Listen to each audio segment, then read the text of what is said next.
у нее нет мужчин, вроде все нормально, все хорошо, да.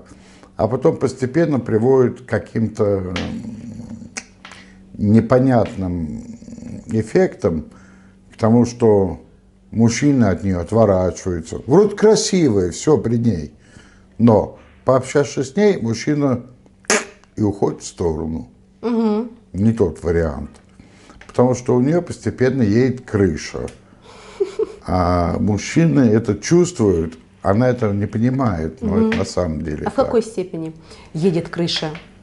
Ну, она начинает либо боговерующая очень сильно, либо в эзотерику в какую-то включается, либо она там, ну, что-то такое, упражнения какие-то начинает делать. То есть она ЗОЖ соблюдает там очень сильно, но она не понимает то, что секс для женщины нужен постоянно.